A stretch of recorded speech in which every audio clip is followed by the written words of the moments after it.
At the very beginning of the almost complete lockdown of the whole Earth, because of obvious reasons that I'm not gonna name here. Yeah, you. Never mind. Brit+Co or Brit+Co, I'm not really sure how you say that. They offered free courses, and one of them included cookie decorations.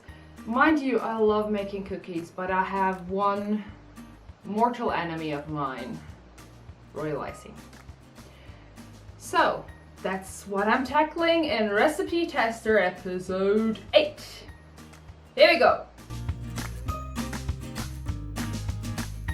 Before we even get down to decorating the cookies, we need cookies, right?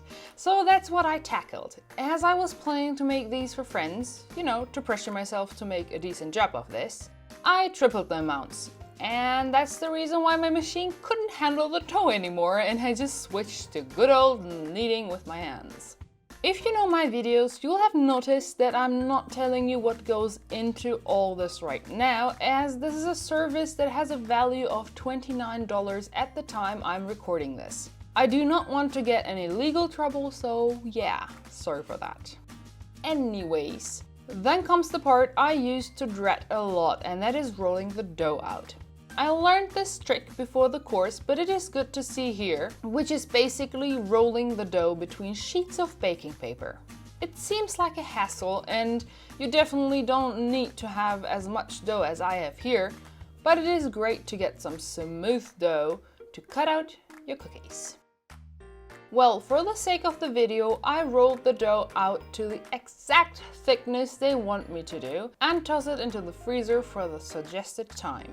Which brings us to one of the problems. The dough is just way too hard to cut through.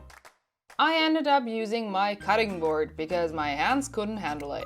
After the first run of this, I just ended up tossing them in the freezer for significantly shorter times, and close to the end of the dough, I skipped the freezer altogether.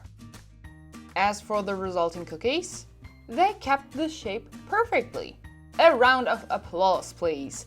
Because this recipe for the cookies is simply epic, so thank you, Marisol. After baking all, I got down to making the dreaded icing. I followed the instructions to the T, but didn't change the amounts because I had absolutely no idea how much I'd actually need for the many cookies.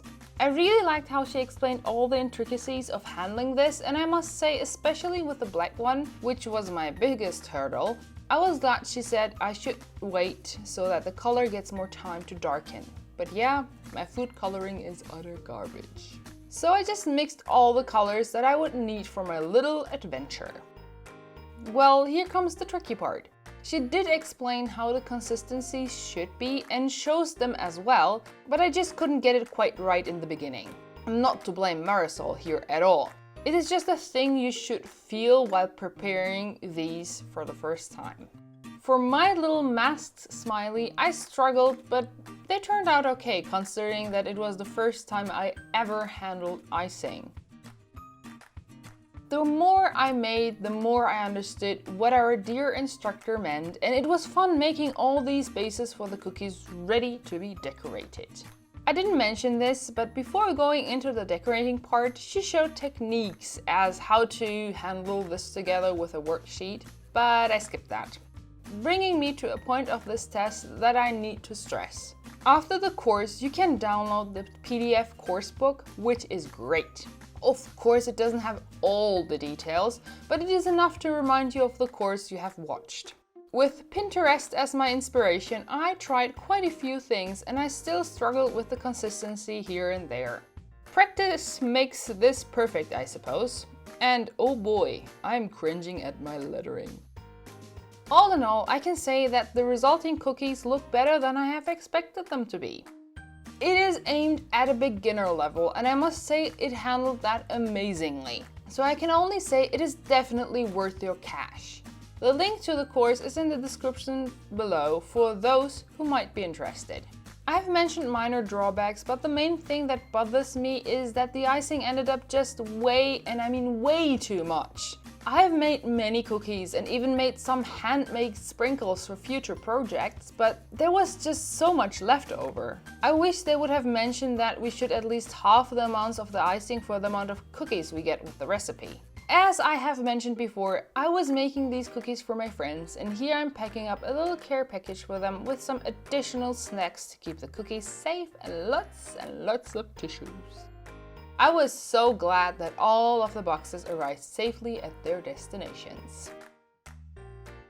Dang guys, I miss you. It has been 7 months already and time flies. It's almost a freaking year.